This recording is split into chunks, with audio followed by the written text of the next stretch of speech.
hold with customer support and trying to fix my computer. And so that's what made me kind of think of it this way. So when you call a customer support line for anything technical, they say, have you tried this? And then they say, have you tried that? Okay, so you're kind of thinking through the steps of how to do the problem. So if you are solving a big equation, you come across 5x to the third plus 6x squared minus 7x plus 4, and you need to solve it. The first thing I would say is, have you tried common monomial factoring? Meaning, have you tried pulling out something that they have in common? Ooh, put an x with that 16. Just saw that. Put an x right here. That one needs an x, otherwise I can't pull out a 4x. Okay, so have you tried pulling out a common monomial? That would always be the first thing you would look at to see if you could do. Then, the second thing I would ask, if you called me and I was your tech support, the second thing I would ask is, have you tried factoring? And remember our different factorings that we have. We have trinomial factoring for lower degrees and higher degrees. We have perfect squares, difference of perfect squares. We have sum and difference of cubes, and then we have grouping. So I would say, did you try pulling out a common term? My second question would be, have you tried factoring? Then, let's say you've done both those things. Maybe they worked, maybe they didn't. Have you tried graphing the equation on your calculator to find some zeros? And we're going to talk about how to do that today. So if you have your graphing calculator, you're definitely going to want that nearby. If you don't have it, you're going to maybe want to grab a Chromebook, and you can use the Decimals graphing calculator on there. But you're going to want some sort of calculator today because we're going to be using technology to help ourselves. So the next thing I would say after you tried factoring is, oh, factoring didn't work, bummer. Did you try your calculator to find some zeros? And then after that, I would say, hey, the calculator worked or didn't. You've got to make sure you divide them out synthetically. And then kind of my last resort up here in solving is when I have something quadratic, I would use the quadratic formula. Just remember that will always work. So even if it's not something that can be factored, we can use the quadratic formula. So again, when I go to solve, these are the things I think through. So I think through those in order that they're on the paper. So I try to pull out a like term first, and then I do the next thing. And so progress down, that's kind of my little cheat sheet. So we're going to start solving today, and we're going to solve and get real zeros of polynomials.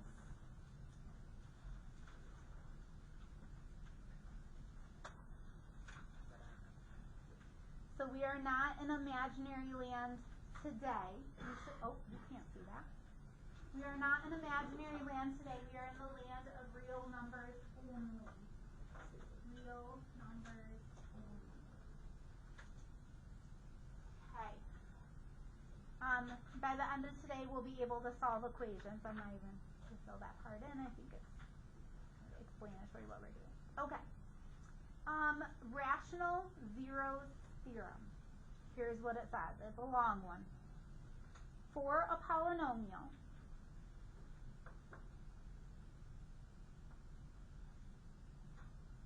p of x equal to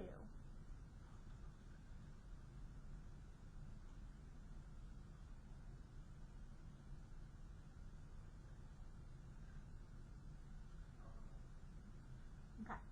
All this is saying is that you're going to basically be in standard form. So the n's could represent anything. So if this is x to the 5th power, then your coefficient is the one that goes with that. So all we're saying is we have some big polynomial. Beyond that, we have integer coefficients. Ooh, do you remember what type of number integers are? What are integers? Not a decimal. I agree. So like 5, 10, is 0 an integer? Yeah. What about negative 1? So the way that we word it, if you remember all the way back to, I think it was our first day of notes, is that there are counting numbers, our natural numbers, our integers and 0 and the opposite of our counting numbers. So that's how we get the negatives involved. Alright, so if we have a polynomial with integer coefficients, then every rational, there's another word, rational, what does that mean? What type of number is a rational number? It can be put into a fraction. Ratio, rational, think about what's kind of in that word. Any rational 0, remember 0 is the same as a solution, is of the form P over Q, where P is a factor of your constant term, which we're calling A sub 0 or A naught, and Q is a factor of A sub n. Okay, let's start with a history lesson for a second. Back in the day, when I was in high school, graphing calculators had just become a thing. And it was at kind of a weird time. So like, when I started solving equations, they didn't exist. And then like a year or two later, they did. So I started learning how to solve them without any technology. And then down the road, I learned how to solve them with a graphing calculator. So this strategy is probably more helpful for people who grew up in the 90s and didn't have access to graphing calculators. I'm going to show you how the rational 0 theorem works, but I'm never actually going to make you use it because you don't live in the 90s and you have a graphing calculator and or decimals. Okay, so I'm going to show it to you because I feel like there's value there, but I'm also going to say, hey, guess what? You have a graphing calculator, so life is good. The other reason why it's nice to see it this way is sometimes, believe it or not, there are classes that don't allow you to use calculators. So when I took Calc 2 at Michigan State, it was no calculator. Okay, so there are times where you will be told you can't have your calculator also, so this can benefit you in those times as well. Let's say you came across this equation out in the wild. Okay, you're walking down the street and boom, there's P of X. Alright, your Q's are numbers that multiply to give you 2. So what numbers multiply to give you 2? 1 and 2. Now, could I also have a plus or minus with that? Meaning, could I have negative 1 times negative 2? Okay, so we need to include those as well. We've got to think about all the things that could happen. What numbers multiply? These are going to be my P's. What numbers multiply to give you 10? 1.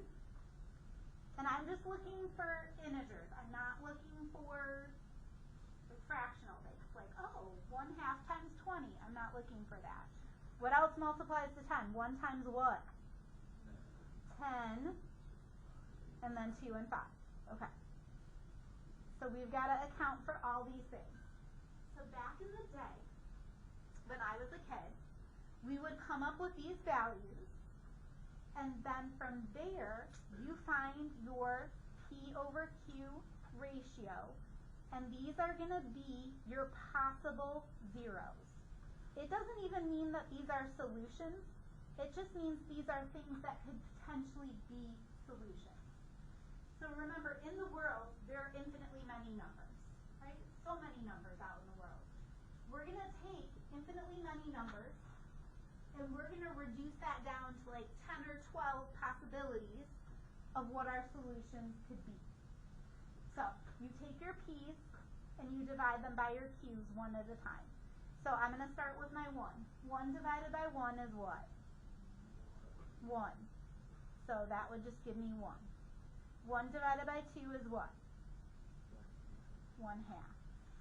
Now I'm going to go for my next one. So again, you take your P values and divide them by Q. I'll explain why we're doing this in a second. 2 divided by 1 is 2. 2 divided by 2 is, but do you see how I've already listed that as an example, like as a pot, so I'm not going to write it down again. Next, so we exhausted those. Let's start with 5. 5 divided by 1 is 5. 5 divided by 2, yeah, 2.5, or I'm just going to write it as 5 halves. 10 divided by 1, 10 divided by 2, 5. I already have it represented. So, again, back in the day, if I came across this equation, we would have to do this. Then, we would have to synthetically divide all these numbers in until we found the one that worked. How would I know that it worked? What would you get for your remainder specifically? 0. Yes, I agree with Cole. Cole tells me 0. So that's how it used to be back in the olden days. We walked to school with no shoes, uphill, in the snow, and this is how we did math problems. Now, I want you to see this because, again, what if you encounter a Calc 2 class like I did at MSU? Again, we're close to Michigan State. I don't think it's a stretch to say that some of you in here are probably going to go to MSU, right? Some of the classes at MSU for math don't allow calculators. So it's good to know how to find these values, and then you can try to synthetically divide them out. Am I ever going to actually make you use it in here? No, I'm going to show it to you, but you kind of experience it, but I'm not going to make you do the problems that way. Okay? So maybe that gives you a little, like, feeling for how hard math was back in the day. Okay, we're not going to do that, but what we are going to do is solve. So let's look at a new example. So again, back in the day, I would have said, ooh, plus minus 1, and then I would have said plus minus 7, plus minus 5, plus minus 1, plus minus 35. I would have found all the values and I would have started dividing them in. So the rational zero theorem is helpful because, like I said, it takes you from infinitely many numbers down to like 10 choices. But you still have 10 choices that you have to work through, and that's not really fun. Okay, so let's use this sheet because we have technology. We live in that world. Okay, is there a common monomial that I can factor out? Is there? No. Could I group? Could I factor by grouping? No, I can't. None of the factoring is working. So then I go down here. So again, on my tech support sheet, my next thing is, have you tried graphing? We have not. Let's try graphing. On your calculator, go to your y equals, clear it out. If you want to grab a Chromebook and use Decimos, you may. I'm typing in my equation as I see it. X to the third. I'm going to arrow right to get it to pop back down. Minus 11x to the second plus 23x plus 35. So type in your equation, hit graph.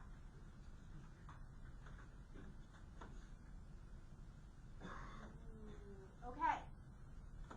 I see some solutions. Do you? Let's go to our table and see if they're nice solutions. Maybe they are, maybe they aren't. I don't know. So I'm going to hit second graph, and I'm going to go to my table. Remember, solutions are the same as roots, are the same as zeros, are the same as x-intercepts. The other thing I want to remind you of is that if this is cubic, I'm looking for 3 solutions. So I'm kind of an accountant here too, and I'm thinking, okay, I got to find 3 solutions. So here's a solution. Solutions happen when your y value is 0. So one of my solutions is -1. Then I'm going to keep looking and see if I can find some more. Ooh, another one. I've got a solution at 5. Oh, I've got all 3. Do you see how all 3 popped up on the calculator? So those are my 3 solutions. Think about the P and Q business from a minute ago. If I divided my Q's by my P's, would I come up with those numbers as possible zeros? And then if I went through and divided them, they should work. Okay, so it says, what are my zeros? Well, this problem was pretty fast. -1, 5, and 7 are my zeros. The fully factored form. Now we got to work backwards and think, well, where did this come from? So let's go backwards for a moment in time.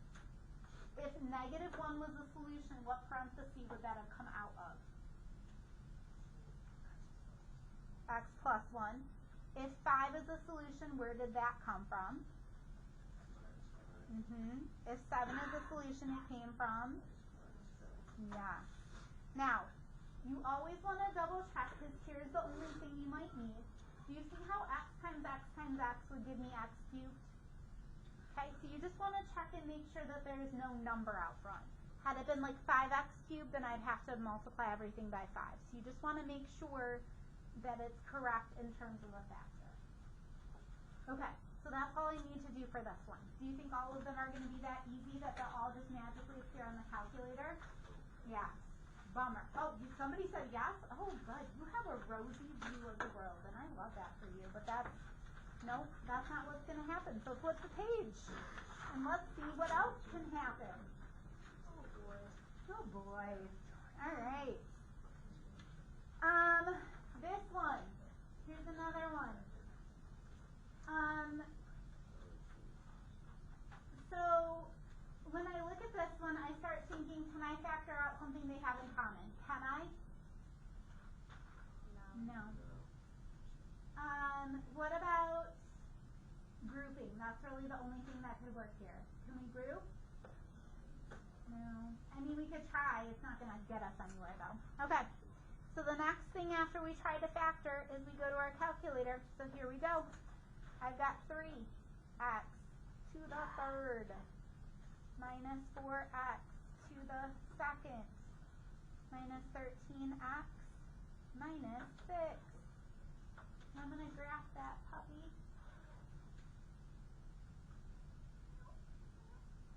Okay. If I go to my table, I'm not going to find all the zeros. Okay. I've got one at negative 1 and 3. I don't know where my other 0 is. Now, there are a couple different ways to find this missing 0. One of them would be to synthetically divide out the negative 1 and the 3.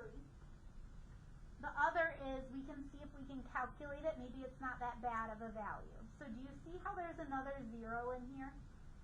Like here-ish? Okay, so let's see if we can find it. So I'm going to hit second trace.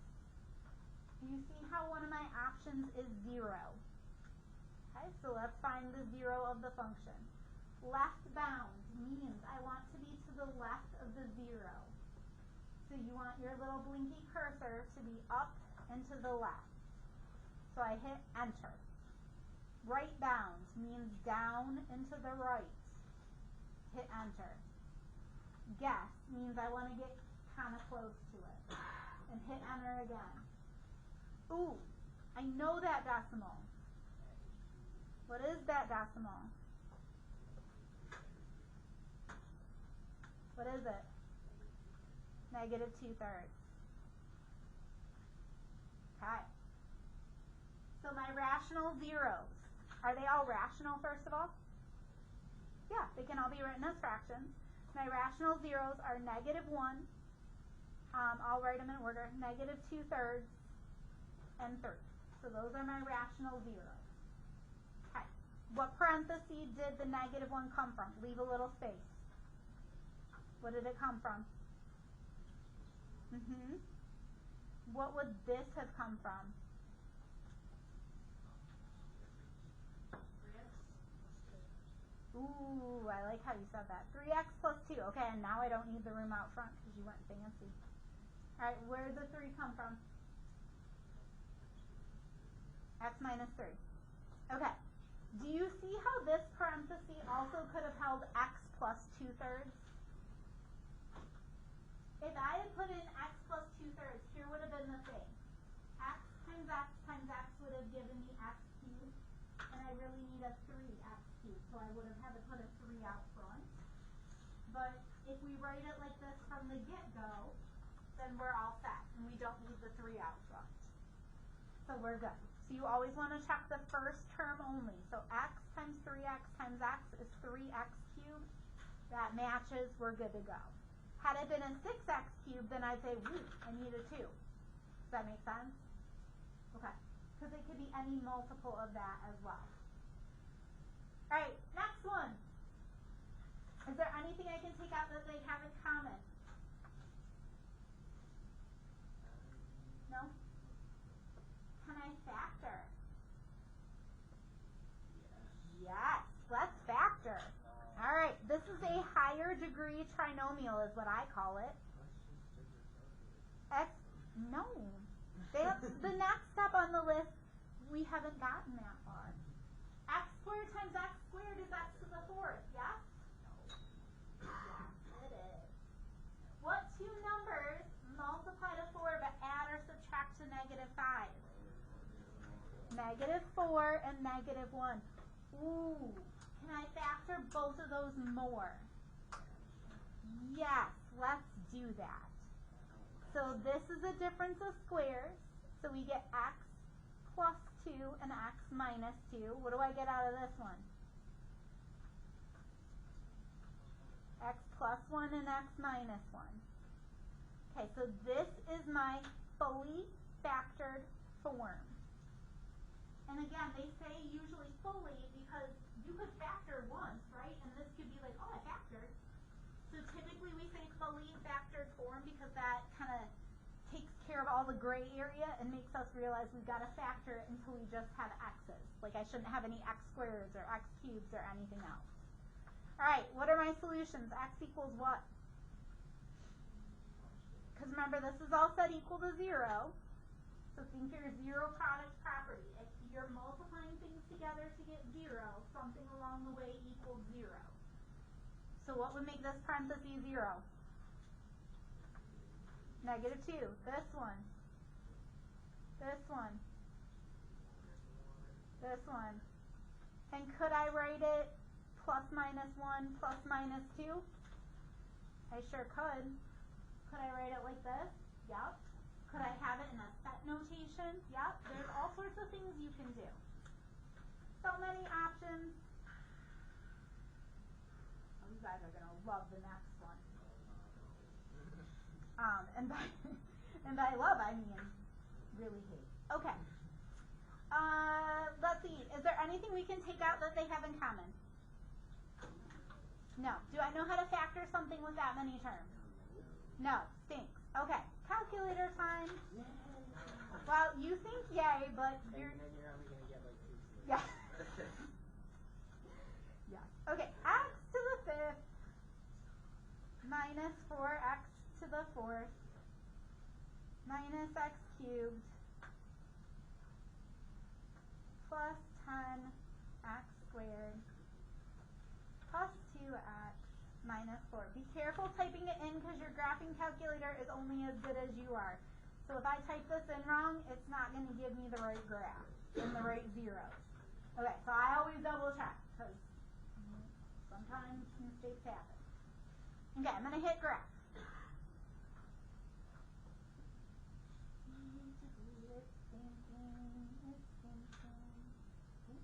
Okay, now, how many zeros do I need? 5. I see 1, 2, 3, 4. Oh, no. Okay, so, that's interesting. Okay. So this is where we talk about multiplicities. Have you heard the word multiplicity before when you're solving? Okay. So sometimes when you have a solution, it can work more than once.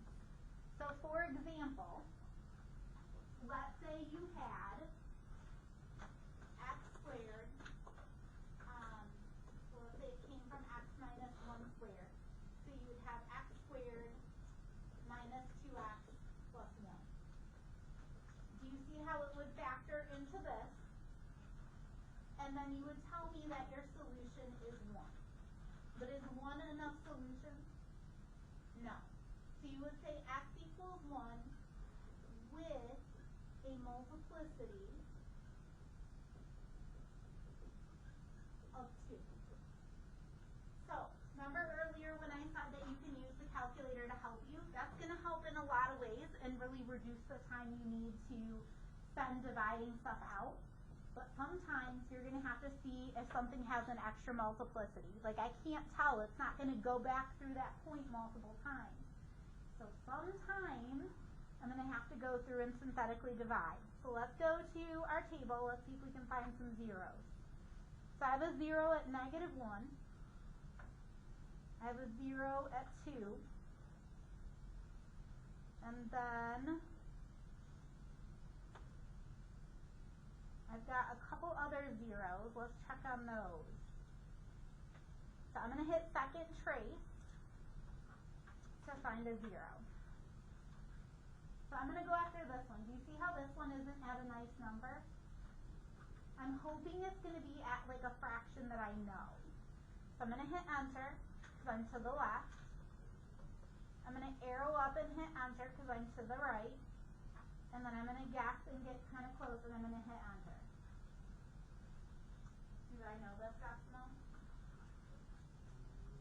No, I don't know that decimal. So unfortunately, that's not going to be a number I can write down because it's not something that's rational. So we're going to get to how to deal with that in a minute. So the only zeros that I can get from my calculator are -1 and 2. How many zeros am I short? Yeah. Okay, here we go. Let's start synthetically dividing them out. Let's divide out the -1 first. It doesn't matter which one you divide out first. My coefficient is 1, -4, -3, 10, 2, and -4. So I'm synthetically dividing out. So I'm taking out the solutions one at a time. So I've got 1, -4. Oh, -1 again. Sorry, -1 again. I put a 3 probably because it was cubed. -1, sorry about that. 10, 2, -4. There we go. All right. Are you ready to synthetically divide it out? As ready as I'll ever be. That's the right answer. Okay. Add first. 1 plus nothing is 1. Multiply, I get -1. Add down, what do I get? -5. Multiply to get what? Add down. Multiply. Add down. Multiply. Add down. Multiply. Add down. Okay. Did it work? Was it a solution? Yes. Good news.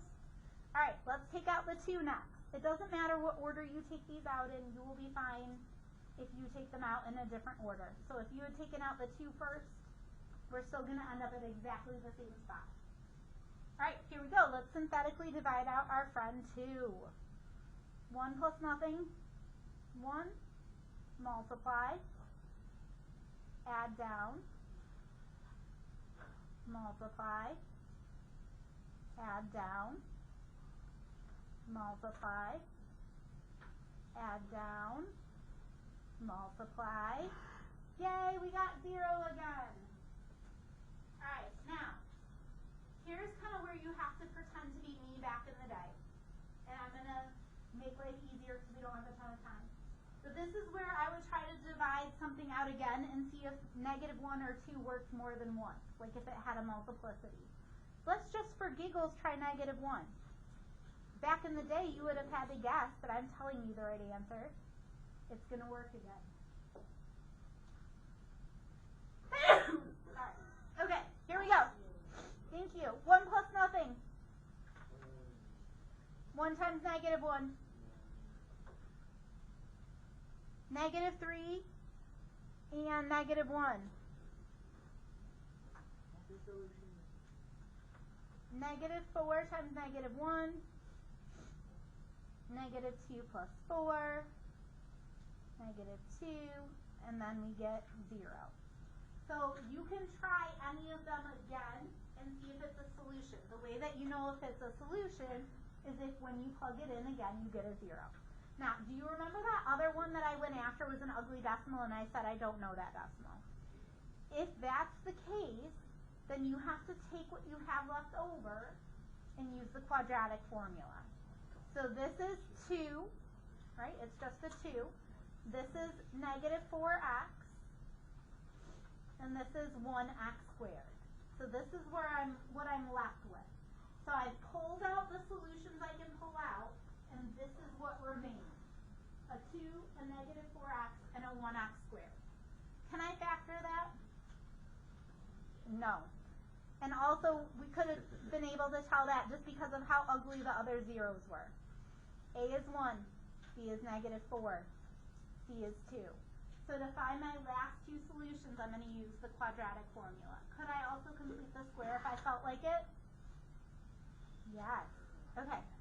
Opposite of B, plus minus, square root. B squared. Remember, you're squaring the negative 4. So negative 4 times negative 4 is positive 16. Minus 4 times A times C. All over 2 times A. 2 times 1 is just 2. What am I going to have under my root? What am I going to have? 8. 4 plus minus root 8 over 2. Can I reduce my root 8? Yeah. What goes into 8? That's a perfect square. 4. So I can do 4 times 2. What do we know the square root of 4 is? 2. So 4 plus minus 2 root 2 over 2. Ooh. Is everything divisible by 2? Yeah. Let's reduce even a little bit more. If I divide everything by 2, 4 divided by 2 is 2. I had 2 roots of 2, but I'm going to divide it by 2. So now I have 1 root of 2.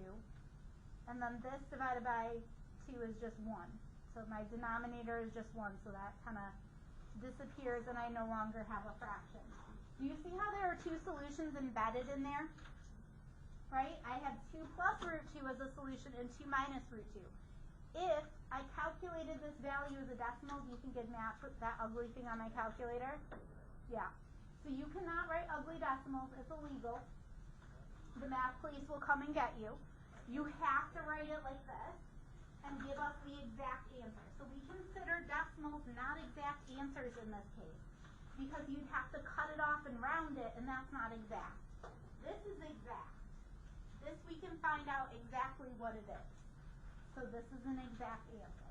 So when you're looking for solutions tonight, you're using the troubleshooting sheet and going through the steps. One other thing I want to show you, one other quick tip. Go back to your graph for a minute and hit your zoom button for me. Have you ever had a moment where you hit graph and nothing comes up? And you're like, wow, this is great. Because your window doesn't work. Have you had that experience before? Okay. Arrow down with me to zoom fit. Zoom fit, if you hit enter, will fit a window to your calculator that will work so you can see all the necessary parts of the graph. Well, it's not showing me all of it. But anyway, it's showing me some of it. I don't love that window. Maybe I'd pull out a little bit from there to like see further back what it looks like. But if you press zoom fit, it will zoom you into a good spot. Also, now that I have a weird window, let's say I want to go back to a standard window. If I go to zoom and I go to option 6, it'll take me right back to my standard viewing window. So if you're ever at a weird window and you're like, I want to go back to normal, please, hit zoom 6 and it'll take you back to normal. But typically the zoom fit does help. It didn't really in that case, but typically it helps when we need to find solutions or a graph that's not showing up. Okay. Let me look at the homework so I don't want to give you quiz.